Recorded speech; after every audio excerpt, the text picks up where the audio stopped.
ये है हिस्ट्री का लेसन प्लान।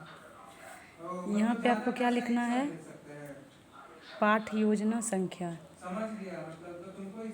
जितना नंबर देना है उतना नंबर देंगे, जितना लेसन प्लान बना रहे हैं। यहाँ पे विद्यालय का नाम, जिसमें आपने जिस कॉलेज में आपने लेसन प्लान किया है वहाँ पे इस कॉलेज का नाम देना है।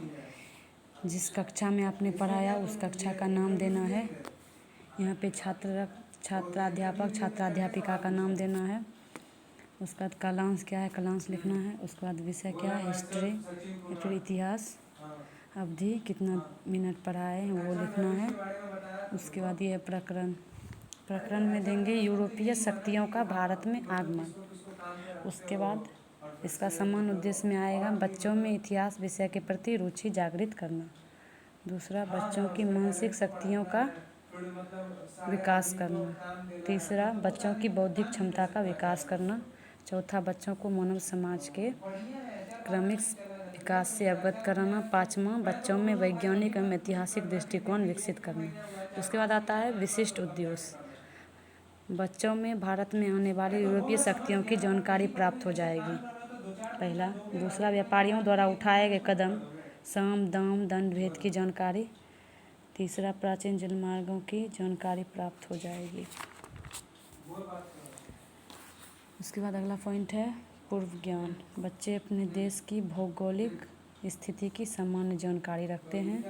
उसके बाद सहायक सामग्री में क्या आएगा, प्राचीन भारतीय सूती मिलों तथा बंदरगाहों का चित्र तथा अन्य कक्षा उपयोगी वस्तुएं। उसके बाद कॉलम बनाएंगे प्रस्तावना या प्रश्न। यहाँ पे छात्राध्यापक छात्राध्यापिका का कथन और यहाँ पर ये छात्र कथन। छात्र छात्राध्यापिका कथन में क्या लिखना है, यहाँ पे आपको पूछना है तुम्हारे देश का क्या नाम है, भारत के देश किस महाद्वीप में स्थित है, एशिया से जुड़ा हुआ कौन सा महाद्वीप है, उस समय व्यापार किन किन मार्गों से होता था, उसका छात्र जवाब देगा। उसके बारे में यहाँ पे लिखना है, एशिया, यूरोप, मॉन। उसके बाद उद्देश्य कथन में आएगा, बच्चों आज हम लोग यूरोपीय शक्तियों का भारत में आगमन नामक पाठ का अध्ययन करेंगे। उसके बाद अगला पॉइंट आएगा प्रस्तुतिकरण। प्रस्तुतिकरण में ऊपर में कॉलम बनाएंगे शिक्षण बिंदु, छात्राध्यापक छात्राध्यापिका क्रिया, उसके बाद छात्र क्रिया, उसके बाद श्यामपट्ट क्रिया।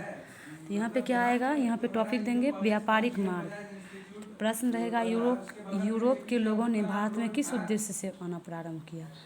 तो यहाँ पे छात्र से पूछेंगे, यहाँ पे छात्र जवाब देगा व्यापार के उद्देश्य से।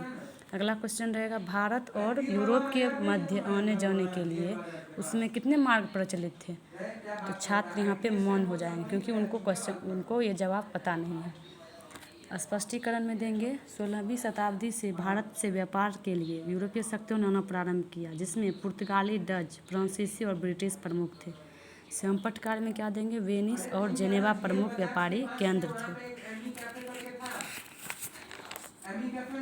उसके बाद भारत यूरोप के मध्य व्यापार नल, जल, थल द्वारा होता था। इन मार्गों की संख्या 3 थी। पहला मार्ग प्रशस्त फारस की खाड़ी से होता था, समुद्री मार्ग, तथा दूसरा मार्ग लाल सागर से अलेक्जेंड्रिया था, तथा तीसरा मार्ग मध्य एशिया से मिस्र और यूरोप के लिए था।